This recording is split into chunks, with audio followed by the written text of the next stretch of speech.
Baik, Assalamualaikum warahmatullahi wabarakatuh. Waalaikumsalam warahmatullahi wabarakatuh, Bapak. Ya baik Bu Titi, gimana kabarnya ini? Sehat, alhamdulillah sehat, Pak. Oh sehat ya.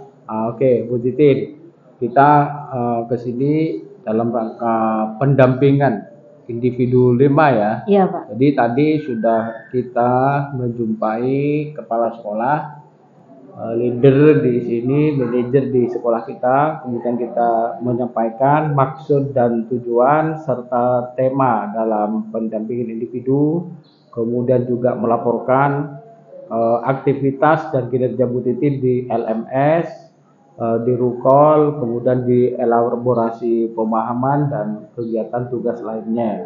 Jadi perlu diketahui bahwa tema pendampingan di PI 5 ini adalah rancangan program yang berpihak kepada murid.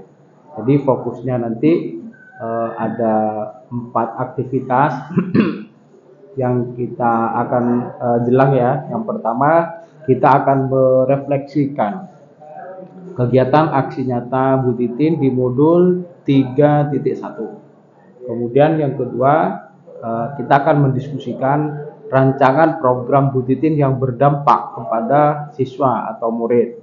Kemudian yang ketiga, kita ingin tahu nih, bagaimana perkembangan komunitas praktisi yang sudah dibangun pada PI 3 dan selanjutnya yang direncanakan mulai dari PI 2 hingga sekarang, bagaimana perannya, eksistensinya, kemudian kiprahnya, kegiatannya di sekolah kita ini.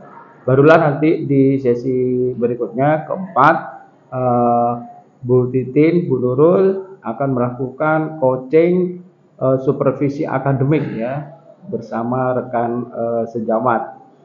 Nah, Bu Wiwin, Bu Titin, saya ucapkan terima kasih dan apresiasi ya karena sudah melaksanakan kegiatan. Kalau saya lihat di LMS, insya Allah cukup lengkap, mengerjakannya juga cukup awal, komentarnya juga banyak ya di beberapa tempat. Nah, jika ada aktivitas-aktivitas di LMS itu cross check kembali. Sampai sekarang berapa persen? 90? Belum saya cek kembali. Cek. Nah, sekarang setidak-tidaknya sudah sampai 90%. Kalau kurang berarti dicek lagi ya. Baik, Pak. Nah, kalau boleh saya ingin tahu kegiatan pra observasi dan observasi instrumennya Bu. Kalau ada. Deteksi diri, rencana pengembangan diri.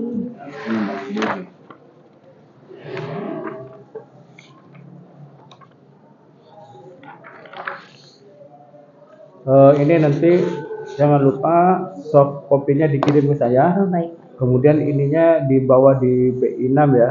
Oh iya. Nanti soalnya nanti juga akan ada aktivitas seperti lanjutan dari ini atau mungkin diperlukan untuk dikumpulkan fisiknya di sana. Baik. Kemudian pra ya. Iya. Pra observasi.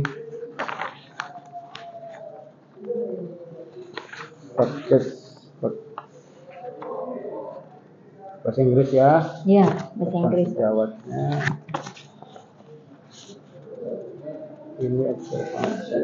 Oke, lengkap Bu Titin. Nanti ini software-nya dikirim ke saya. Nah, baik Bu Titin, selanjutnya ya kita akan fokus pada kegiatan aktivitas inti di pagi hari ini. Nah, seputar aksi nyata, ya, aksi nyata di 3.1. Menurut Bu Titin, panggilnya Bu Titin tadi di sini ya? Iya. Oh ya, Bu Nurul. Kalau saya Bu Nurul boleh, Bu Titin boleh sebenarnya. Suka-suka Pak. Oke, suka-suka. Nah, bagaimana Bu Titin proses mengidentifikasi sumber daya yang ada di sekolah? Proses yang dilakukan Bu Titin untuk mengidentifikasi sumber daya di sekolah itu seperti apa? Dari awal ya Pak ya? Ya, dari awal. Baik, yang pertama saya mengidentifikasi yang terlihat Pak, yang fisik ya Pak ya. Oke. Jadi seperti kuantitas sumber daya manusia yang ada di sekolah, baik dari siswa yang jumlahnya 1.200-an, kemudian guru yang berjumlah 100 pas di SMA Negeri 2 Sumeneb, dan tenaga kependidikan yang jumlahnya sekitar 25-an kalau tidak salah. Sehingga total untuk karyawan SMA Negeri 2 itu hampir 130 Bapak di sini. Nah, itu dari sumber daya manusianya. Kemudian yang kedua secara fisik di SMA Negeri 2 ini alhamdulillah cukup lengkap ya Pak ya, terkait lab. Jadi lab di sini ada lab fisika, kemudian ada lab biologi, juga ada 2 lab komputer, dan ada LKM juga. Jadi laboratorium kebudayaan Madura. Oke.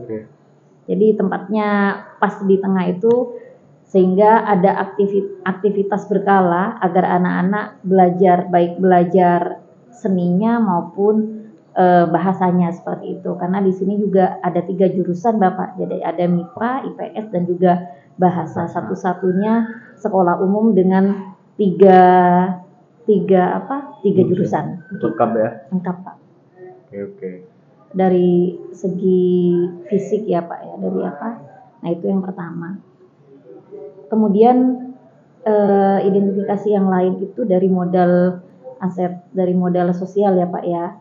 Nah kalau dari modal sosial, alhamdulillah bagus di sini, baik komunikasi dengan antar siswa. Jadi siswa tidak terlalu ada gap antara guru dengan siswa. Jadi kita menerapkan 5S di sekolah kami. Apa 5S?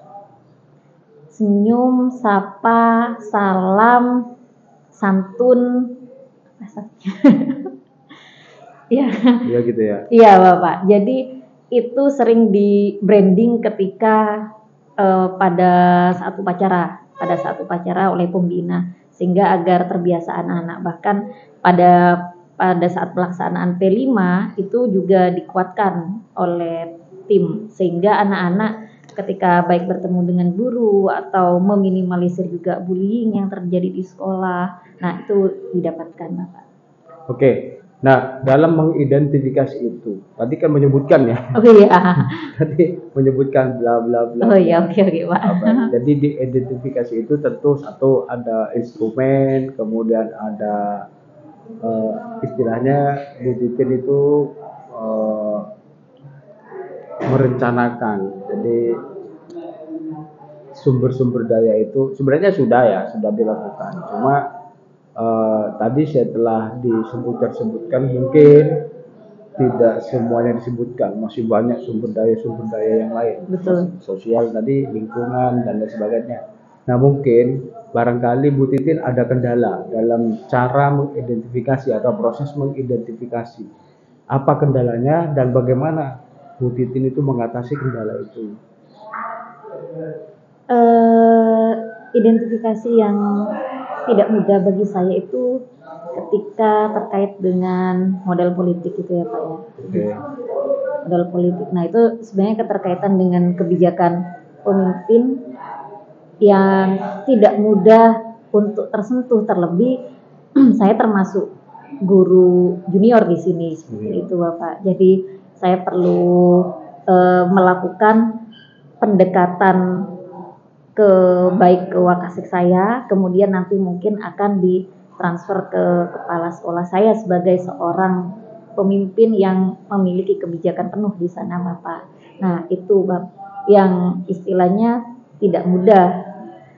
Nah untuk mengatasi itu, sehingga saya biasanya melakukan pertama kali itu ke Bures itu sebagai wakasek humas, karena saya juga dulu pernah posisinya di asisten humas, saya berarti lebih dekat pada beliau. Nah, saya mengkomunikasikan pada beliau, dan biasanya beliau langsung membantu saya seandainya itu berkaitan dengan kesiswaan, karena waktu itu saya ingin berencana untuk mengadakan suatu kegiatan, jadi diantarkanlah saya ke kesiswaan Pak. Kemudian kalau berkaitan dengan kurikulum ya saya diantarkan ke kurikulum. Dan ketika baru ACC, jadi baru ke pemimpin dan finalnya di sana. Sehingga membutuhkan waktu yang tidak sedikit agar Itu termasuk birokrasinya ya. ya betul cukup banyak lah membutuhkan waktu seperti itu.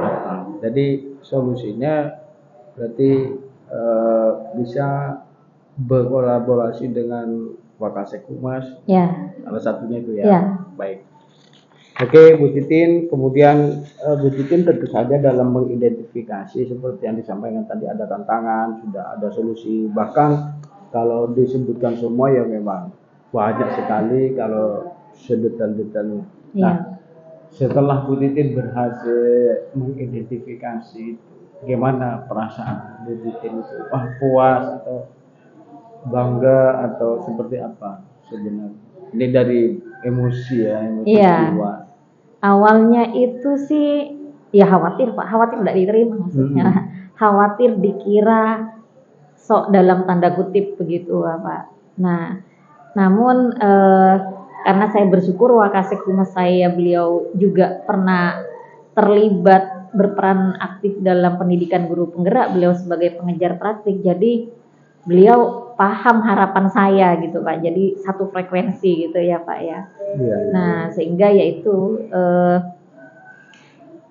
saya merasa setelah akhirnya melewati proses itu pun saya sempat berpikir ternyata tidak mudah memasukkan suatu harapan atau program di tengah perjalanan yang sebenarnya sebelumnya di awal tahun itu sekolah sebenarnya sudah punya program dengan 4 Wakasek, kan berarti butuh birokrasi yang benar tadi kata Pak Ali cukup panjang untuk memasukkan karena terkait juga mungkin nanti anggaran atau apa gitu kan ya Pak ya. Terus termasuk pengaturan waktu. Betul, pengaturan waktu padahal sudah tersetting semuanya. Penentuan pihak yang terlibat. Iya, betul Pak.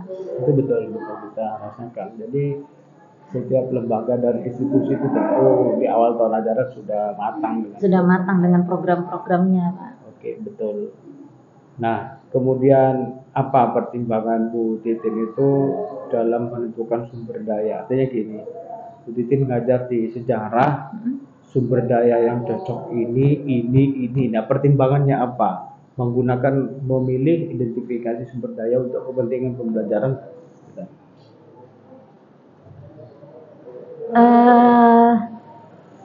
Saya identifikasi dulu sumber daya yang mendukung ya Pak ya. Iya.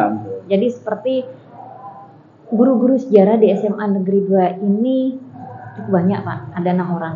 6 orang itu PNS. 6 orang itu 4 yang PNS, 1 saya P3K dan satunya masih GTP. Seperti itu. ASN-nya 5 berarti ya? 4. Oh iya ASN-nya, termasuk saya ASN.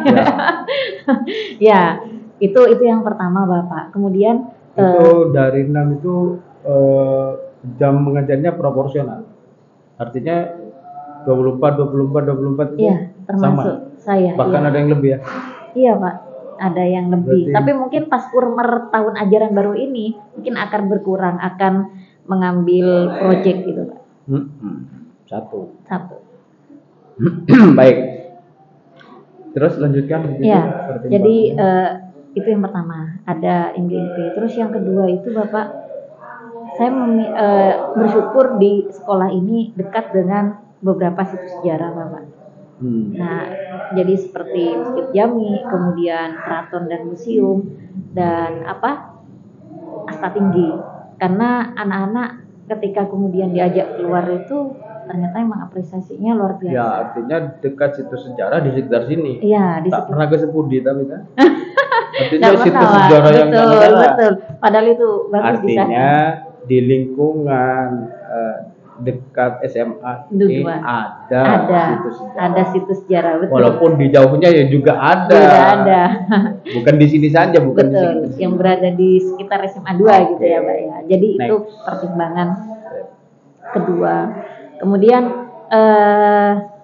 yang ketiga, ya modal yang saya miliki itu adalah kepercayaan diri bahwa anak-anak bisa belajar sejarah secara utuh. Mereka tidak hanya belajar materi, tapi mereka bisa bersentuhan langsung dengan objek sejarah. Jadi Jadi lebih pada sayanya juga gitu Bapak, karena ya mohon maaf kalau kemudian 6 guru ini ada gitu Pak, kalau tidak saya yang ngajak, ya tidak ada jalan, tidak berencana untuk, seandainya saya ngajar kelas 12 gitu Pak, kelas 12 kan lebih pada internasional yang tidak bisa dijamah di sini gitu kan Pak. Jadi yang kelas 10 11 tidak berinisiatif untuk membawa anak, karena emang butuh effort yang lumayan besar membawa anak-anak itu Pak. Kan inisiator, menginisiasi itu bagus juga. Cuma seputar dengan sampean itu anggap studi tour ya, atau studi apalah untuk ke objek yang nyata.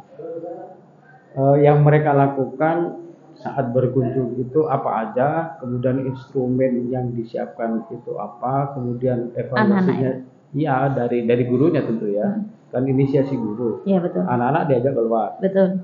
Mereka itu ngapain? Instrumen yang dibawa itu apa? Bentuk laporannya seperti bagaimana? Oke. Gitu. Jadi ketika anak-anak dibawa, yang diterapkan itu discovery learning Pak. Jadi sampai di sana anak-anak kita memberikan prolog, mengingatkan sebenarnya sih etika ketika berada di situs sejarah itu bagaimana. Nah setelah itu anak-anak itu mereka diizinkan untuk mengeksplor bangunan tersebut, di mana rambu-rambunya bahwa di awal ketika di kelas minggu depan kita akan melakukan kunjungan atau lawatan sejarah. Jadi Ibu harap ketika ke sana ada beberapa hal. Jadi pembagian kelompok yang pertama yang kami siapkan Pak. Nah ketika setelah pembagian kelompok, kemudian di sana anak-anak diberikan informasi bahwa setiap kelompok itu membuat 2 penugasan nantinya. Bahwa yang pertama mereka akan membuat video sejarah dengan durasi hanya cukup 1-3 menit, jadi narasi-narasi sederhana. Kemudian yang kedua mereka membuat laporan secara tertulis dari beberapa identifikasi yang ditemukan pada situs sejarah tersebut Bapak. Nah sehingga setelah mereka tiba, mereka sudah tidak bingung dengan tugasnya Pak, karena mereka paham. Jadi mereka kita biarkan selama 10 menit untuk mengelilingi, dan akhirnya yang kedua mereka kita duduk diskusi, setiap kelompok diizinkan untuk memberikan pertanyaan. Nah mereka akan mempertanyakan terkait apa yang ingin mereka tanyakan, dan kami menggiring bagaimana pertanyaan mereka itu tidak lepas dari koridor tentang akulturasi budaya, percampuran budaya di sana. Jadi budaya Islam. Nah ya alhamdulillah selama 4 hari kemarin itu anak-anak bisa dapat pembelajaran bermakna, dan mereka baru merasa bangga bahwa salah satu seperti Masjid Jami sebagai 10 masjid tertua dan terunik di Indonesia, kemudian museum itu keraton sebagai satu-satunya keraton di Jawa Timur yang utuh yang ada di Sumeneb. Akhirnya mereka bangga memiliki bangunan-bangunan tersebut Bapak. Nah kembali lagi tadi setelah mereka mengidentifikasi, akhirnya diskusi, kemudian saya menjawab, setelah itu ada refleksi bagaimana rasanya dan lain-lain. Oke. Nah itu cukup komprehensif ya, cukup lengkap, karena ada bagaimana mereka katakanlah membuat film atau laporan dalam bentuk digital. Betul. Kebetulan di ruang ini sebagai double track, mereka tidak kesulitan lah untuk membuat karya digital atau sinematografi, tidak tahu apa namanya lah. Betul Pak. Terkait dengan laporan itu sangat luar biasa. Jika dilanjutkan bagaimana anak-anak yang menulis dalam bentuk laporan itu diabadikan dengan karya. Jadi saya usul laporan itu bagaimana anak-anak menyertakan secara terstruktur, ada sistematika, setiap laporan ada foto, karya siapa, kemudian di situ ada istilahnya prakata dari guru sejarah, kemudian kita bukukan jadi satu karya buku, maka tagline-nya adalah proklise, jadi program literasi sejarah. Itu sangat menarik ketika katakanlah satu angkatan satu saja Artinya kelas mereka kelas berapa nih misalnya kelas 1 10 1. 10 ya. Ya, 10 Kelas 10 1. 1 buku atau kelas 10 lah 1 buku misalnya. Itu akan menjadi catatan literatur sejarah di sekolah ini untuk adik kelasnya. Jadi sebelum mereka itu terjun untuk lawatan sejarah, mereka disuruh baca itu dulu. Ini karya mereka, anak-anak di atas kakak-kakak kelas kamu pelajari, kamu akan melakukan seperti itu. Itu desain luar biasa. Wah, saya nih baru kepikiran ya Pak Ali. Oh ini saya selalu ke sana karena ini akan menjadi isi dari perpustakaan. Saya siap membantu di penerbitan atau pelatihan kepada beberapa guru sejarah tentang bagaimana membuat buku tentang sejarah ya. Maksudnya apa yang harus dieksplor, sistematika yang harus ada di laporan itu seperti apa, kemudian bagaimana pengemasannya. Jangan lupa bahwa di setiap akhir laporan itu ada anak minimal ada foto-foto mereka yang membingkai di foto itu bagian belakang. Kelompok 1 Anita, Devi, Rika. Anita dengan fotonya tanggal lahir, kemudian satu saja kata Mutiara Mutu, apa harapan terhadap khusus sejarah. Bukan cita-cita mereka apa ya. Pada sejarahnya ya Pak ya. Anda terhadap sejarah apresiasinya apa? Mereka akan menulis, saya bangga Sumeneb, masjid tertua 10. Nah, kata-kata mereka, mutu mereka akan dibaca adik-adik kelas yang menginspirasi mereka. Ini dahsyat dan belum ada yang dilakukan. Betul. Belum ada yang mewujudkan itu saya kira ya. Iya. Nah ini penting bagi Bu Titin bagaimana ke depan walaupun program selesai kita lah bisa terus berkolaborasi Ya, amin Pak. untuk hal itu. Anak saya saja yang kelas 5 SD itu Iya bisa Pak. Saya ke museum, kasih instrumen, mereka wawancara, mereka mengisi pulangnya jadi penelitian tindakan saya. Jadi harus ada lah satu, walaupun penelitian tindakan itu belum tidak kita bukukan ya pada saat itu karena untuk kepentingan profesionalisme guru yang lain. Nah, ini masukan ya. Iya Pak. Dan masukan ini luar biasa ini Pak. Sangat keren kalau ada program ProKlais sesuai dengan program ditranslasi itu. Karena ada program literasi, Betul. masukkan aja menjadi ProKlais khusus kunjungan itu diabadikan, dibukukan. Nah, persoalannya sekarang bagaimana sekolah, bagaimana leader, bagaimana wakasek dan guru-guru lain bisa dipresentasikan oleh sampean makna dan maksudnya. Di samping mengangkat nama besar SMA 2 dalam bentuk karya, langsung aja kata pengantarnya, kata sambutannya Bapak Bupati. Minimal kepala Cabdin. Atau panjenengan bisa kepala dinas provinsi, kepala pariwisata, sangat mudah dapatkan itu.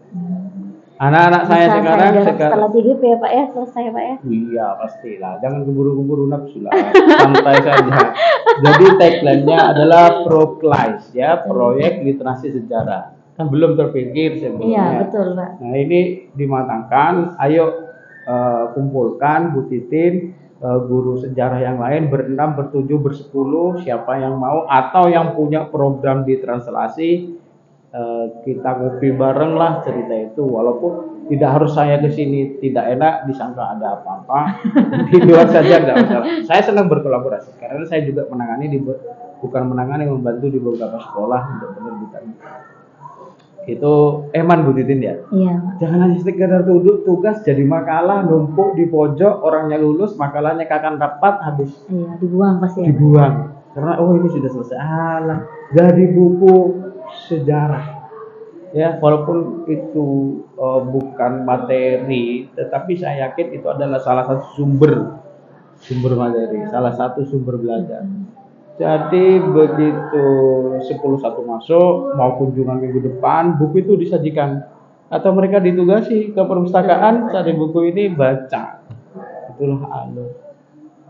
Dan nama Bu Titin abadi di buku itu. Serius? Iya sebenarnya bukan abadinya sih Pak, tapi menjadikannya karya itu Pak. Karya ini saya luar biasa loh. Boleh sampai sampaikan ke kepala sekolah, saya punya inisiatif begini Pak, begini. Silahkan saja, itu saya senang. Betul. Emang Bu Titin. sekaliber SMA ya, sekaliber siswa, apalagi sudah punya kemampuan menulis laporan secara mandiri dengan discovery learning dan lain sebagainya. Oh, keren keren. Tinggal nanti Bu Titin menyusun pertanyaan-pertanyaan romantik yang bisa mengeksplorasi secara lebih utuh tentang apa yang ada di wisata sejarah itu. Kalau kita kemarin, kalau saya sudah melakukan kalau di jenis tulisannya itu namanya travel writing, jadi menulis perjalanan. Saya sudah melakukan wishlist wisata literasi ke Sangiran, kemudian di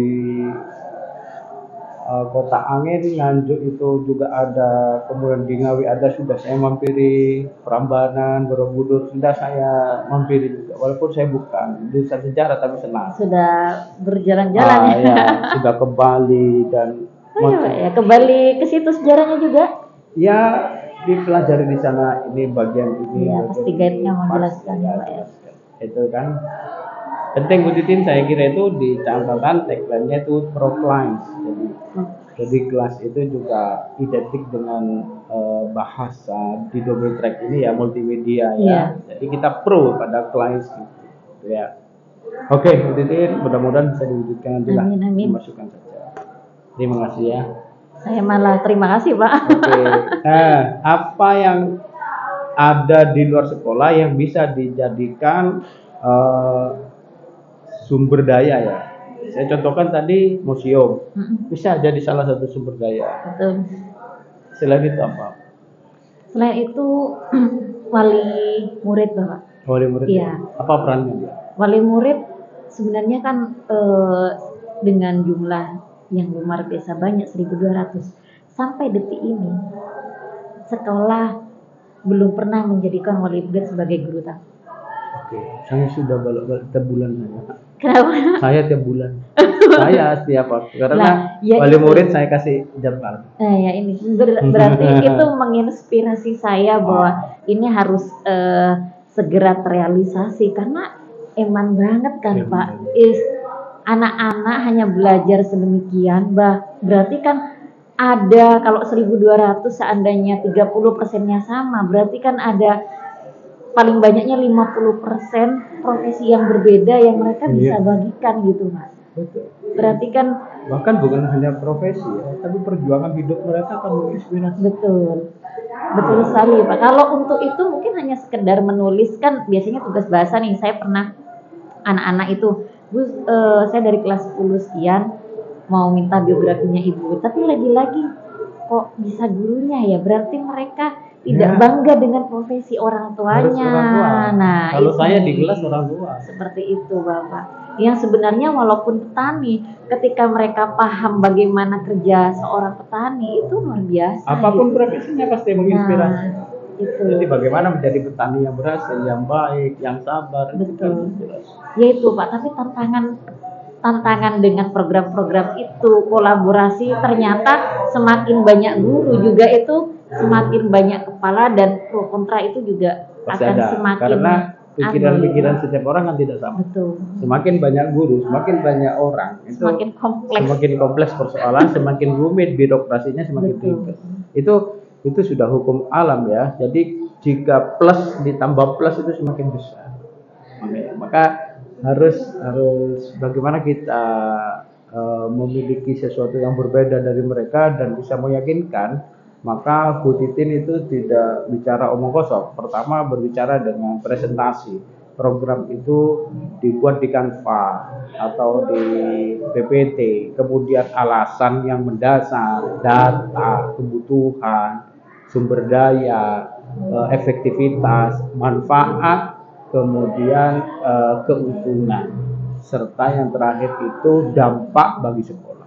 Bayangkan ketika 1.200 guru, separuhnya 600 mengajar di sini dalam satu semester, betapa booming SMA 2. Nah itu Mas. Saya bangga diorangkan dengan SMA 2 ngajar. Padahal mereka tukang potong rambut yang cerdas. Saya Bu ya, ngajar di kelas saya itu penjahit baju. Ceritanya luar biasa. Ketika ada anak maju, secara kontekstual mereka diukur, anak yang lain itu mencatat ukuran, itu sudah literasi numerasi.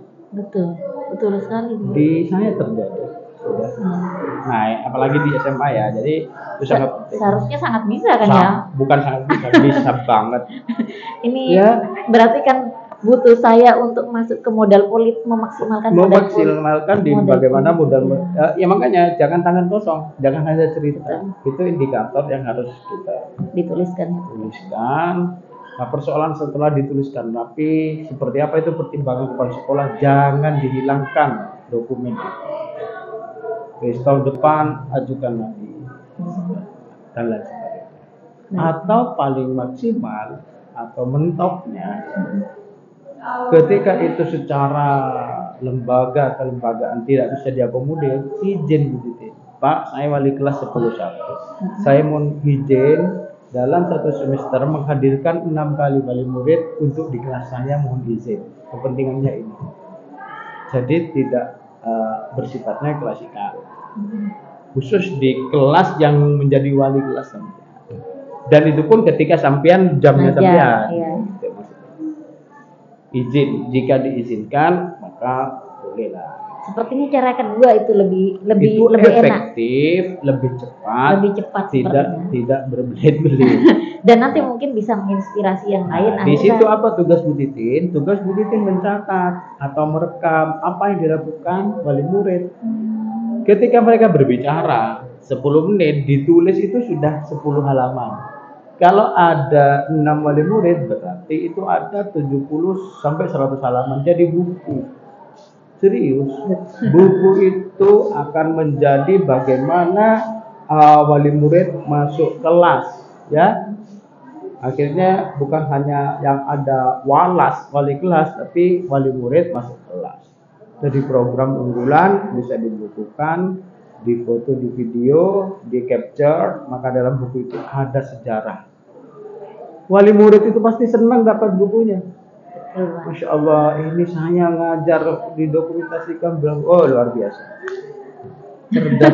cerdas itu Bu.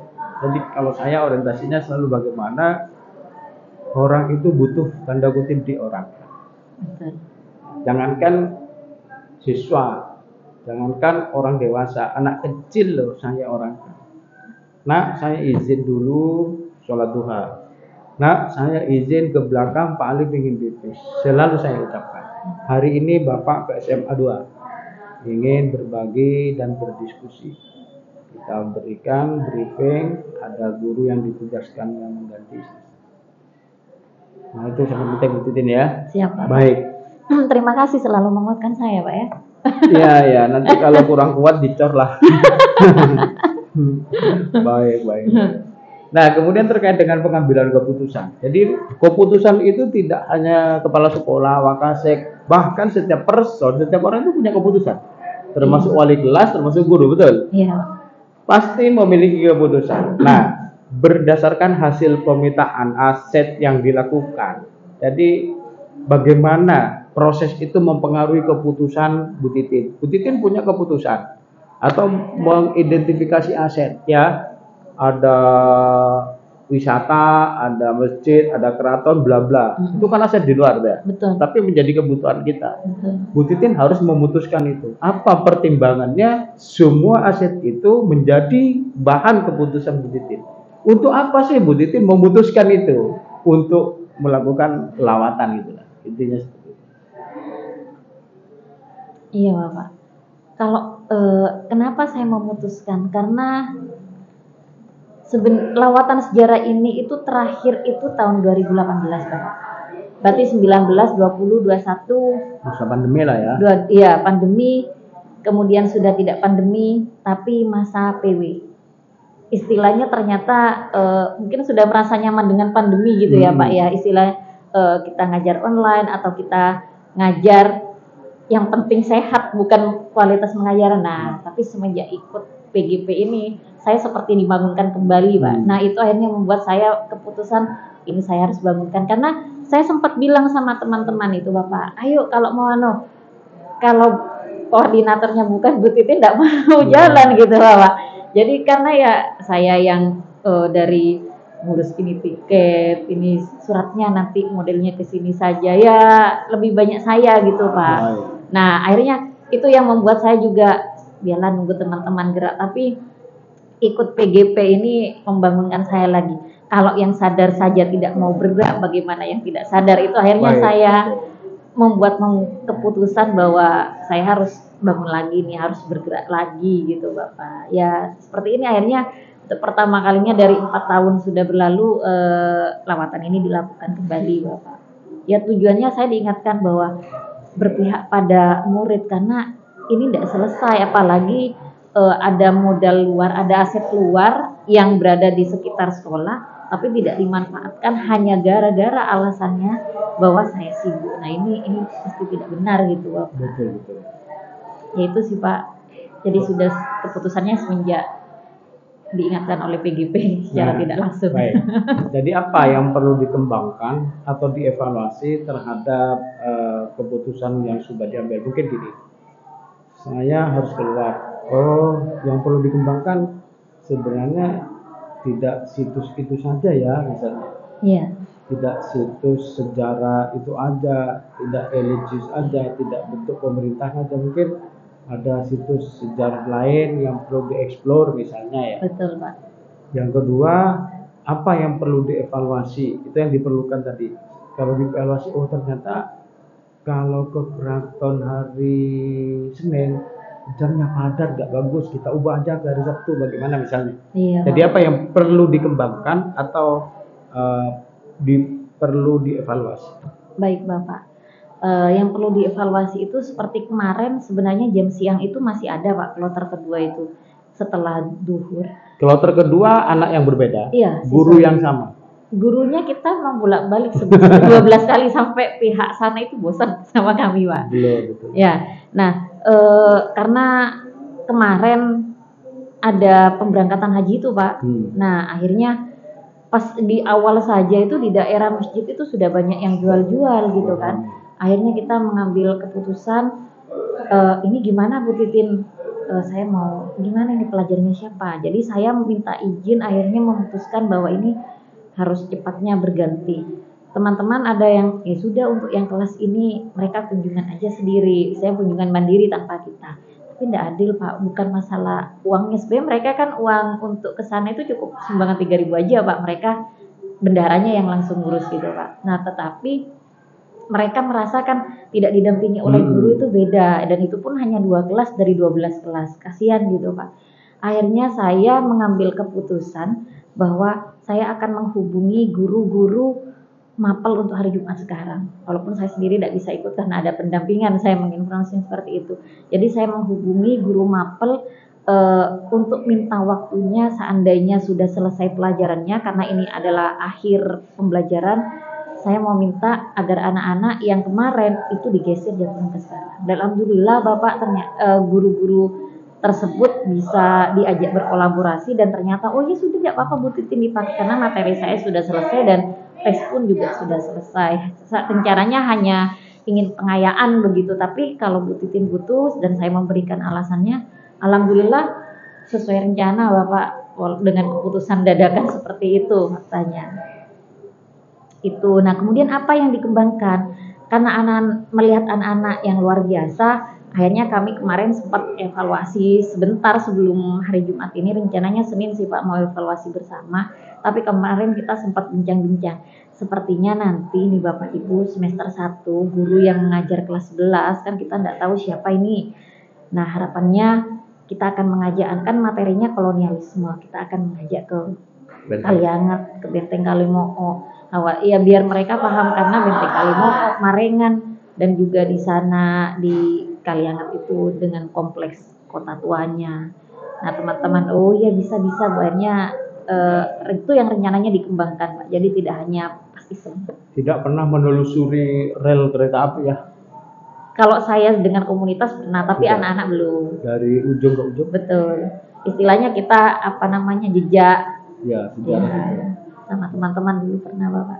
Ya itu penting. Kayak itu mungkin. Akan berkeliling benteng itu, ke parit-paritnya sudah pernah dulu. Benteng Kalimo'o itu kan. Gitu. Ya itu asiknya guru sejarah. Ya. Andaikan saya ditanya kalau dia lagi mengambil jurusan apa? Sejarah ya Pak ya. Saya ngajak Bu Titin untuk ngantar saya sejarah mungkin. Ya. Nah, Bu Titi, dalam pengambilan keputusan seperti yang sudah didiskusikan dengan murid, dengan guru sejawat, pernah nggak mengalami dilema etika? Jadi, jika pernah mengalami dilema etika, bagaimana itu terjadi dan seperti apa keputusan Bu Titi? Dilema etika yang pertama terhadap rekan sejawat, dilema etika yang kedua terhadap murid. Dilema etika adalah benar versus benar gitu ya. Iya, iya. Di situ gimana Bu Titi mengalaminya? Murid dengan siswa ya, teman dengan murid. Artinya sampean memberikan keputusan dilema etika terhadap murid.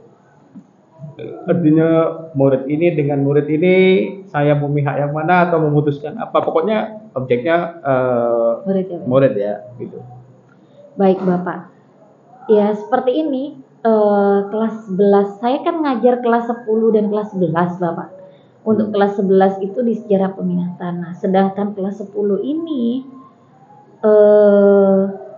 pas 1 minggu kemarin itu saya full menemani kelas 10. Berarti ada kelas 11 yang ditinggalkan dan anak-anak merasa, Ibu ini tinggal 1 minggu terakhir. Nah, ini dilema etika sebenarnya bagi saya Bapak, karena yang kelas 11 itu menuntut kehadiran saya juga begitu Bapak, dan ini saya merasa saya harus memilih yang mana gitu Bapak. Akhirnya saya menginformasikan pada anak-anak untuk mereda mereka tidak komplain begitu ya Pak ya.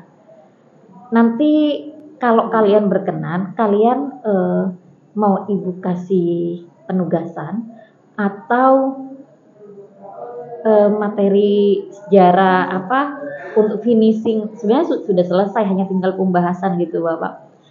Apa nanti kita ketemu lagi? Akhirnya saya memberikan pilihan itu Bapak. Ya, karena biasanya ketika anak-anak tidak menuntut diberi tugas, ya mereka baik-baik saja gitu kan Pak.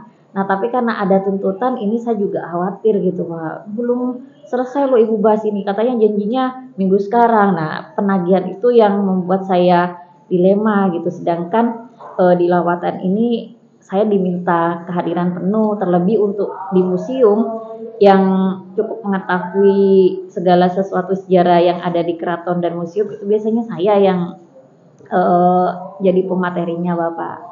Nah itu akhirnya ya saya memutuskan itu, memberikan pilihan, dan alhamdulillah anak-anak berkenan untuk pindah, istilahnya pindah geser waktu, walaupun mereka harus meluangkan waktu istirahat mereka, biasanya hari Sabtu libur, akhirnya bertemu dengan saya begitu Bapak. Oke. Dalam pengambilan keputusan yang diambil Bu Titin, kira-kira faktor yang mendukung untuk mengambil keputusan itu apa aja ya? Jadi misalnya gini, saya memutuskan ini, oh ternyata saya didukung ini gitu ya. Oh iya. Itu gimana ceritanya? Faktor yang mendukung yang pertama siswa itu sendiri Pak, karena melihat semangat anak untuk mendapatkan pembelajaran di kelas, itu yang pertama.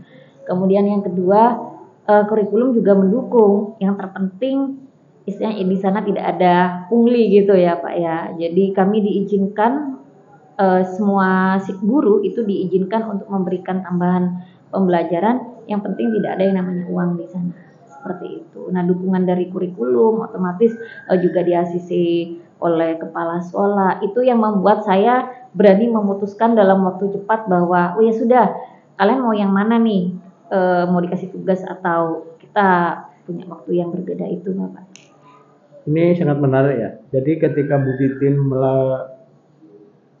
memberikan keputusan atau memutuskan sesuatu, apakah menurut Bu Titin ya, apakah sudah sesuai dengan tahapan, langkah-langkah dan prinsip yang dipelajari di modul 3.1?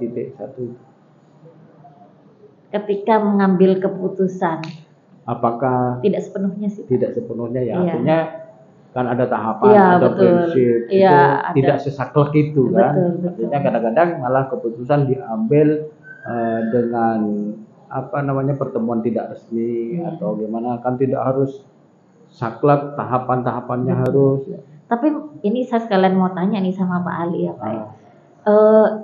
sebenarnya pengambilan keputusan dengan 4 paradigma hingga 9 langkah itu Pak, apakah seandainya tidak sepenuhnya dilakukan seperti itu, seandainya dinilai kemudian, oh keputusanmu, apakah itu akan menurunkan kualitas keputusan? Itu kan keputusan ada dua, Bu. Gimana, Keputusan Pak? yang lahir sebagai regulasi, sebagai peraturan. Itu yang menyangkut tadi modal politik ya. Iya. Jadi kepala sekolah untuk memutuskan suatu program nggak bisa dengan ujuk-ujuk rapat kita putuskan ini. Pasti dikaji dengan prinsip, dengan langkah-langkah yang matang, untung ruginya, plus minusnya itulah yang sesuai dengan prinsip, sesuai dengan langkah-langkah. Nah, kemudian ada keputusan yang taktis.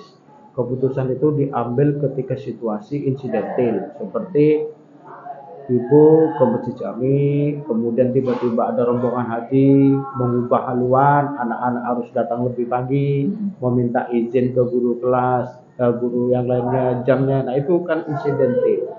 Nah itu keputusan praktis untuk mengatasi hal-hal yang tidak diinginkan, misalnya kemarahan anak-anak karena tidak dapat jadwal. Iya, betul. Mereka merasa tidak berkeadilan. Iya. Dan menghindari itu. Iya, betul. Nah itu menurut saya keputusan diambil itu kontekstual dan sesuai dengan situasi dan kondisi. Jadi kalau efeknya itu sampai melahirkan kepada konsideran, melahirkan kepada sebuah keputusan untuk kelembagaan, keputusan yang bersifat kebijakan, itu harus melalui langkah-langkah itu. Tetapi kalau hal yang teknis dan taktis di lapangan dan programnya itu sudah diputuskan secara langkah-langkah itu, prakteknya sedikit ada perubahan, itu insya Allah tidak ada masalah, tidak mengubah kualitas keputusan itu.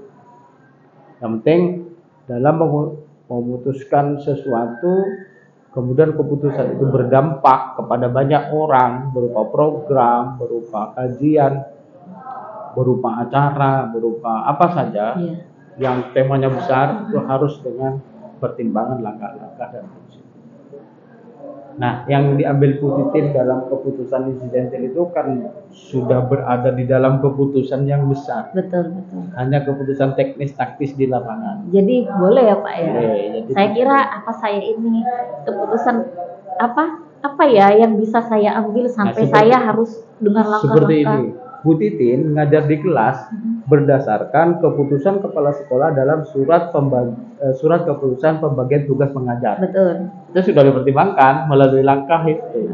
Tetapi ketika mengajar di kelas mengubah jam, kadang ada awalnya kita pakai proyektor, tiba-tiba lampu padam, kan nggak bisa dipakai. Betul. Ada keputusan teknis di situ. Kalau begitu anak-anak kita pakai HP.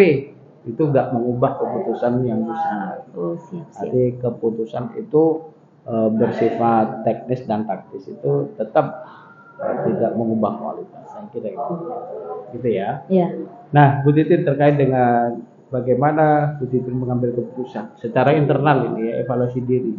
Apa yang perlu dikembangkan dari seorang Titin itu dalam memutuskan sesuatu. Misalnya saya keputusan terlalu cepat, saya keputusan itu terlalu meledak-ledak, keputusan saya itu berpihak kepada orang saja.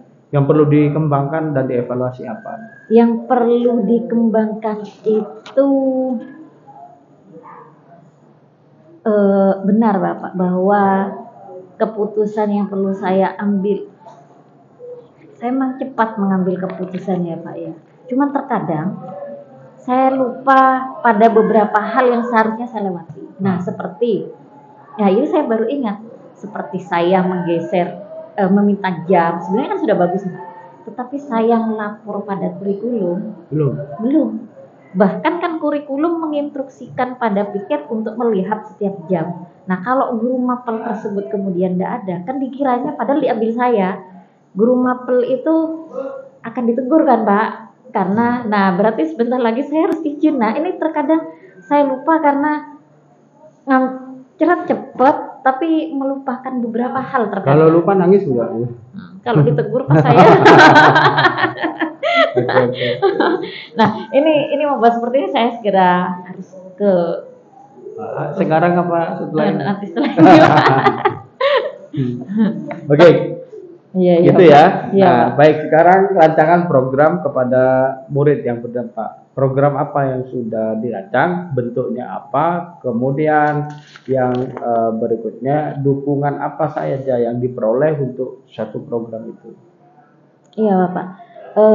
Untuk CGP Angkatan 7 kami sudah membuat program ini, bahkan sudah disahkan oleh kepala sekolah itu dengan komunitas, namanya komunitas translasi, Bapak. Nah, komunitas ini bukan pesaing dari OSIS, bukan untuk jadi saingannya OSIS gitu, Bapak. Kan satu-satunya lembaga sekolah, wadah untuk siswa yang diakui itu kan hanya OSIS, Bapak. Nah, sehingga translasi ini itu adalah komunitas di mana tujuannya ikut mendukung program OSIS, walaupun kita juga punya program sendiri. Nah, ada 4 program di sini, Bapak. Jadi ada pengolahan sampah baik organik maupun anorganik, kemudian ada Greenpeace, kemudian juga ada literasi dan ada remaja masjid, seperti itu, Bapak. Nah, saya ini fokusnya di literasi. Nah, dalam literasi ini ada beberapa rencana yang Termasuk literasi sejarah. termasuk ya yang barusan mulai tertuang, literasi sejarah ini sepertinya bisa dituliskan, Bapak. Nah, menjadi bagian dari program kami. Jadi yang pertama itu sebenarnya mau direncanakan pas Hari Buku Nasional kemarin.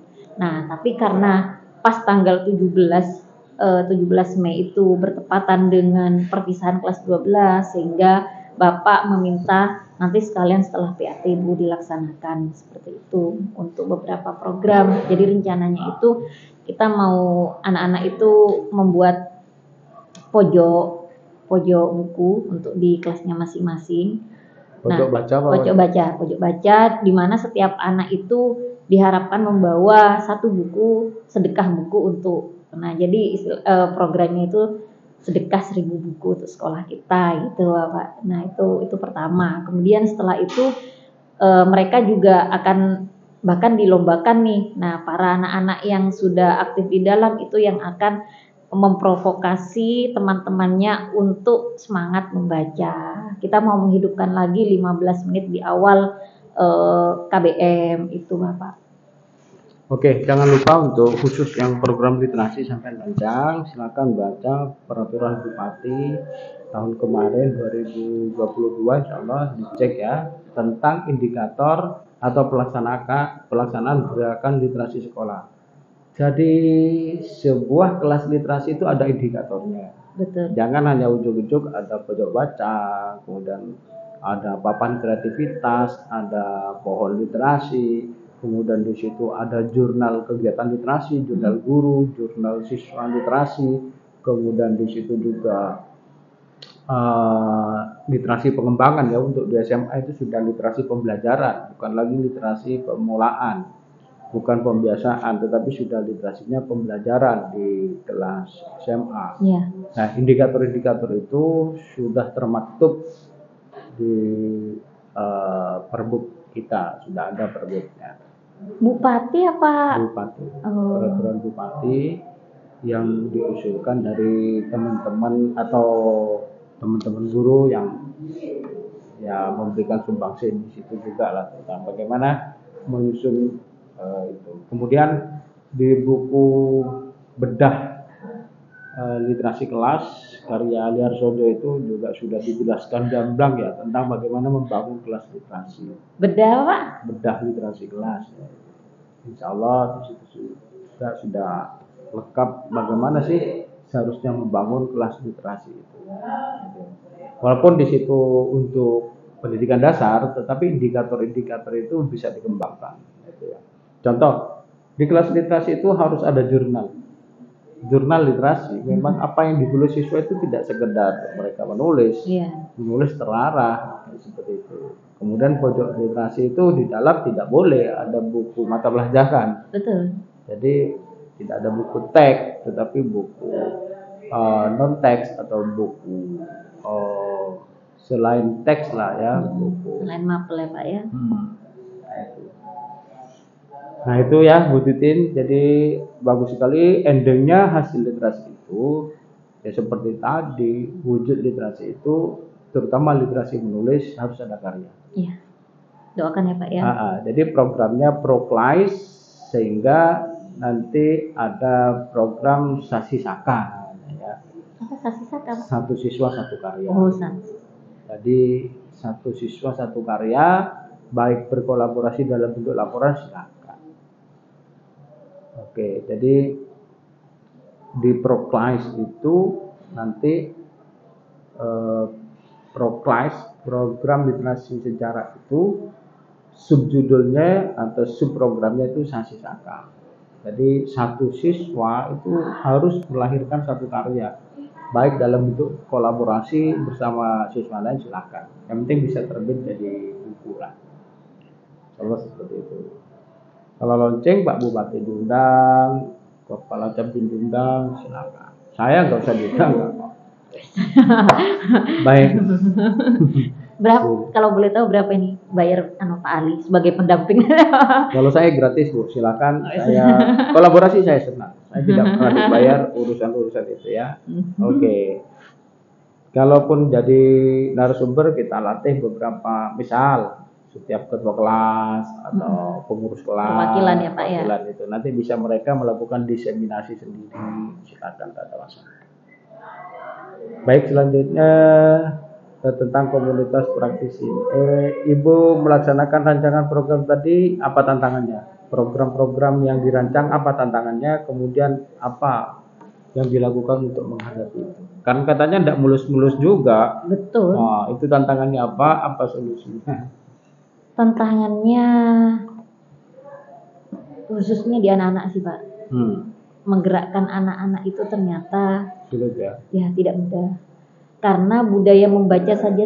Contohnya Bapak 4 tahun ini kami sudah sekolah menyediakan majalah sekolah 4 tahun ini. Dan faktanya, dan itu yang membuat saya sedih, istilahnya nyetak ribuan, kemudian ada beberapa kelas padahal itu sudah diberikan semester yang lalu, itu tidak terjamah, ada 20 eksemplar dan ada di suatu meja dengan posisi yang sama di dalam gitu. Berarti kan tidak tidak dibaca sama sekali gitu Pak.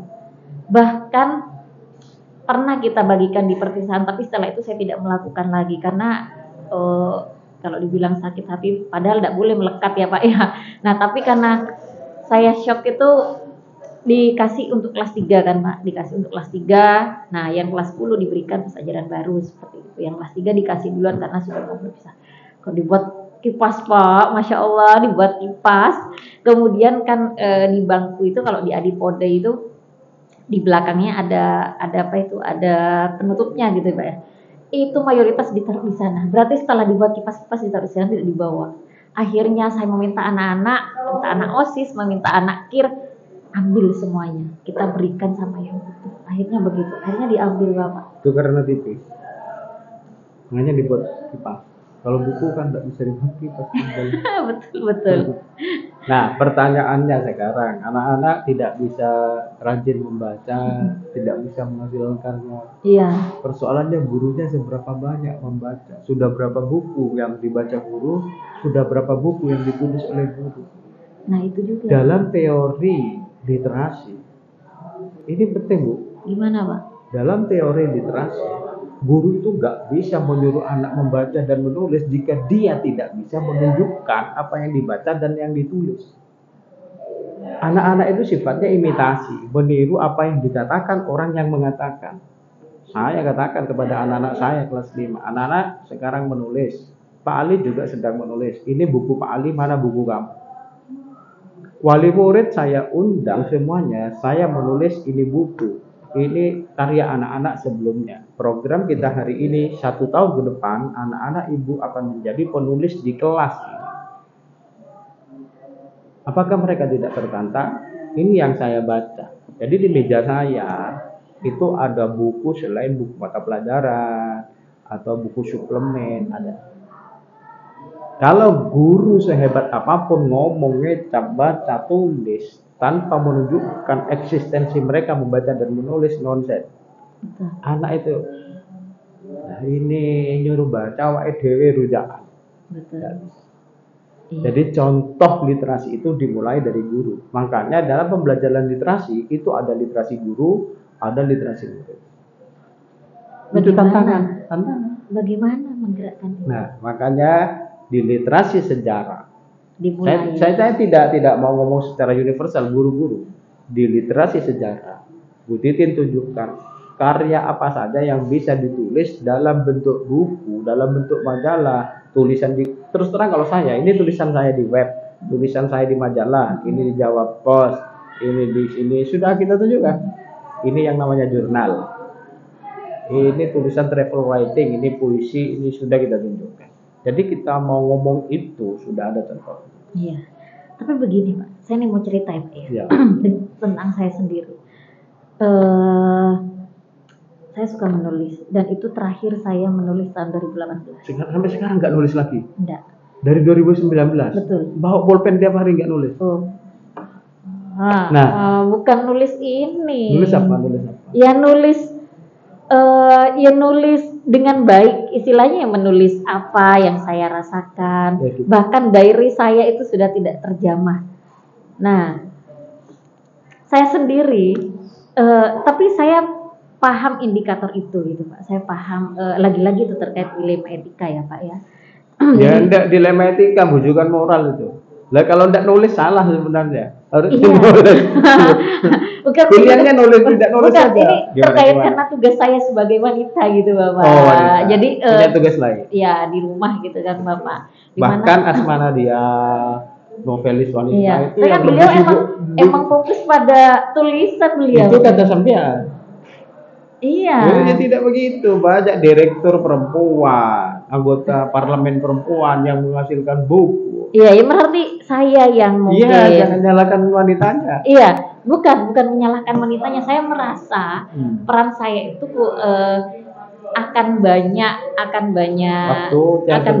waktu yang untuk karena saya sudah mengajar sekian. Jadi saya pengennya itu ketika punya anak nomor 2 ini Pak ya. Anak nomor 2 itu saya itu merasa bahkan kurang gitu ketika sore sampai malam saya melepaskan hal yang membuat saya sibuk dengan dunia saya. Karena begini Pak Ali, saya itu ya 2015 saya pernah ikut grup press itu karena tulisan saya mungkin ya kuat ya Pak ya, sehingga saya mewakili SMA pada waktu itu. Nah kemudian tahun 2017 saya itu pernah ikut LKTI sejarah. Jadi lolos terbaik Jawa Timur, bahkan di nasional itu menulis tentang Jenderal Sudirman saya tuliskan dan masuk Kompas karena di nasional itu tidak diseleksi lagi, cuman yang unik itu dimasukkan gitu Pak. Saya menulis itu karya yang istilahnya diapresiasi gitu ya Pak ya. Itu ya. Tidak dibukukan ya. Di buku enggak. Iya, cuma diwartakan di Kompas. Diwartakan aja. Sampai enggak membukukan. Betul. Oke. Kemudian tahun 2018 saya mungkin masih semangatnya itu Pak. Jadi menggerakkan ini teman-teman, akhirnya mengajak untuk menulis gitu Bapak. Akhirnya lewat kepala sekolah dengan durasi waktu hampir 2 tahun itu Bapak. Ini mengumpulkan teman-teman. Nah, tapi lagi-lagi teman-teman yang ada yang plagiasi. Nah, karena saya juga minim bagaimana mau mendampingi. Itu karena menulis yang berat. Menulislah yang ringan. Iya. Karena harapannya Pak Kepsek itu mungkin besar ya Pak ya dengan apa yang saya informasikan. Berarti Bu Titin ini teman-teman ini harus buat seperti ini. Pakem itu yang kemudian juga tidak mudah. Tapi alhamdulillah tetap jadi itu Pak, tetap jadi. Bahkan siswa itu pernah dan kepala sekolah itu mengatakan bahwa sepertinya baru sekarang selama 7 tahun saya mengajar saya melihat ada karya anak dan karya guru begitu. Nah, tapi setelah itu saya punya anak kedua dan ya itu saya merasa saya istirahat gitu Pak. Nah, ini sebenarnya dilema etika Bapak. Ya, istirahat enggak apa-apa 10 tahun lagi nunggu anak sampai 5 enggak apa-apa. Enggak sih. Pak Ali begitu, itu kan sindiran itu ke saya. Nah, ini sebenarnya yang perlu bagaimana saya mengaturnya gitu Pak. Karena aktivitas saya itu Bapak setelah sore itu Karena sampean menulis manual, tidak punya platform, ya. Saya kasih tahu. Saya di kantor misalnya, di kantor saya datang jam jam 6.30. jam 30. Ada waktu 30 menit nih. Saya nulis aja di blog, selesai, nggak usah banyak-banyak, 5 paragraf, beres. Jadi satu judul, jadi jatuh subjudul, udah selesai. Nanti jamnya olahraga kita tidak ngajar, lanjutkan nulis lagi subjudul lain. Kalau 1 bulan ada 60 subjudul, saya ambil lagi di web saya, jadi buku. Jadi saya nggak bawa kertas, nggak bawa apa-apa. Jadi nulisnya, nah yang paling gampang lagi sekarang, kalau memang tidak punya platform blog itu, minimal media sosial gitu Pak. ya punya Google Drive, sekali tekan langsung tersimpan. Kalau di media sosial rentan untuk diplagiasi orang. Artinya sampai nulis bagus dengan orang sudah dibukukan. Oh, iya. Pada saatnya sampai mau membukukan sudah jadi karya orang lain, banyak yang gitu. Oh, iya. Hati-hati nulis di Facebook. Oh, iya. Jangan terlalu bagus. Nah, artinya jangan hal-hal yang mau kita terbitkan nulis di Facebook, jangan. Oh. Nah, kalau di web, karena itu web itu punya kita sendiri dan ada tanggal terbitnya, itu milik kita. Maka bangunlah web, blog sejarah itu mahal, bagus, hebat. Jadi ya nantilah khusus blog kita bisa ada waktu. Bismillah, ajaran baru harus banyak yang dibenahi dari Iya. hal yang sederhana kan ya Pak. Makanya anaknya harus tambah 1 jadi 3, nanti kepikiran lagi, nambah 3 tahun lagi. Ya Allah Bapak. Itu memang kondisi realitas. Tapi bukan berarti menjadi alasan ya. Iya. Itu harus diperangi.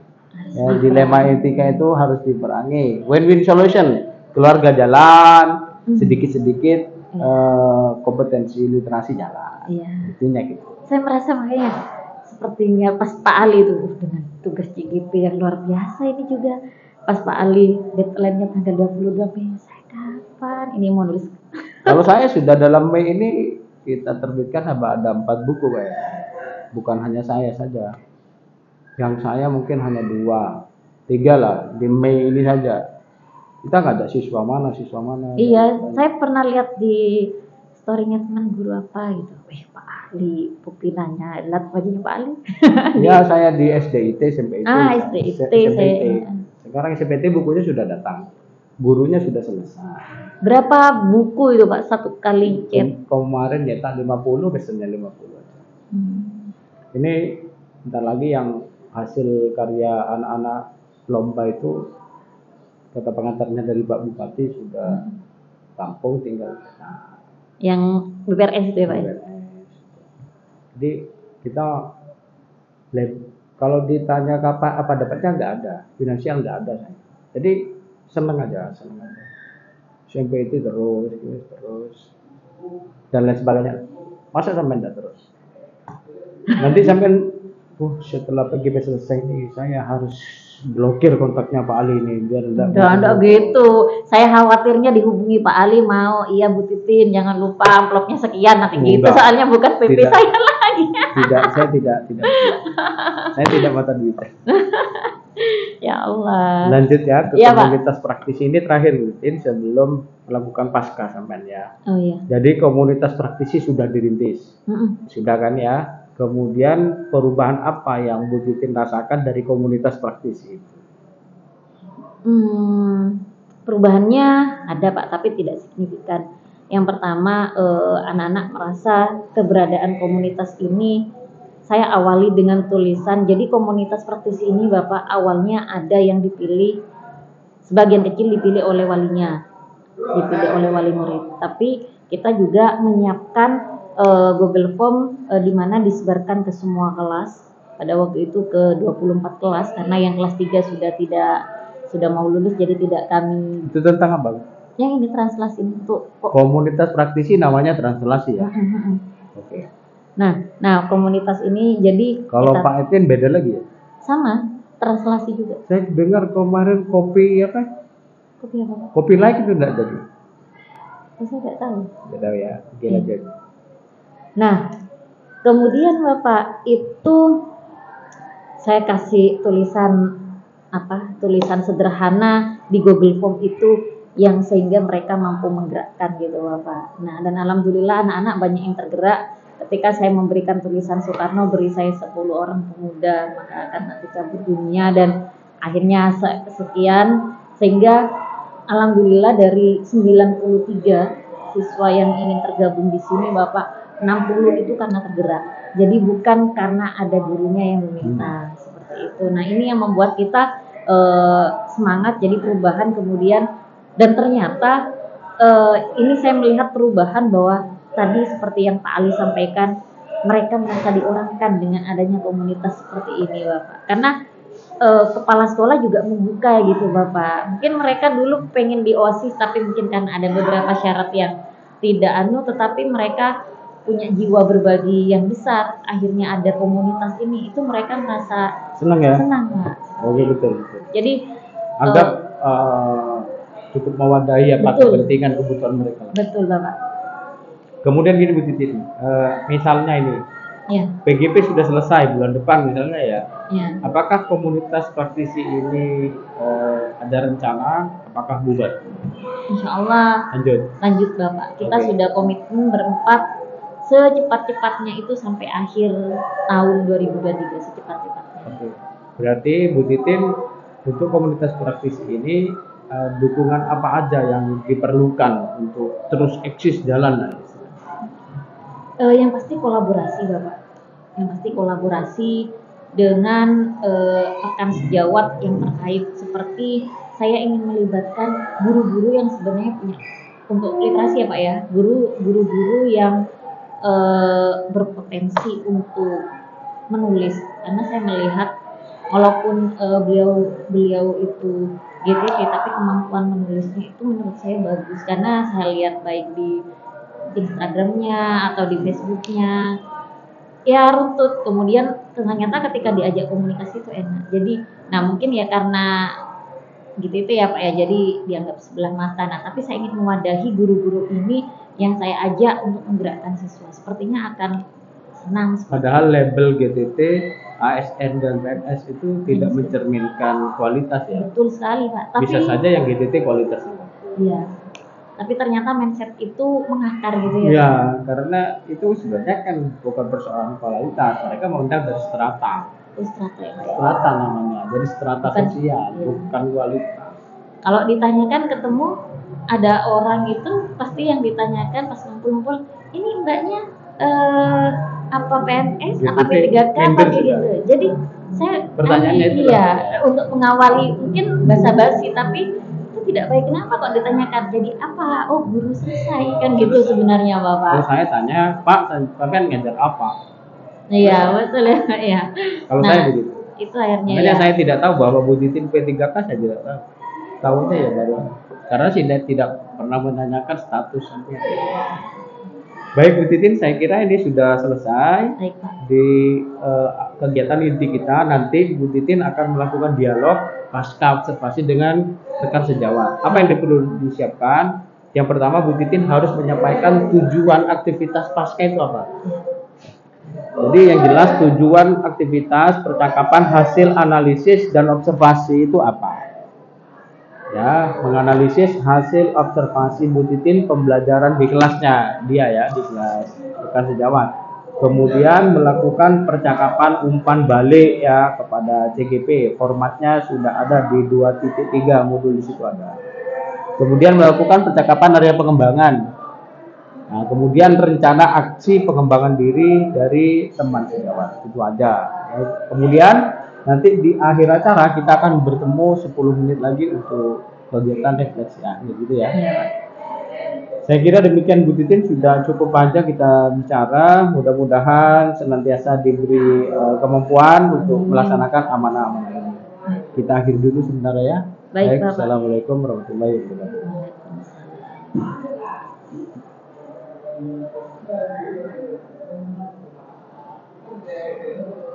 Saya coba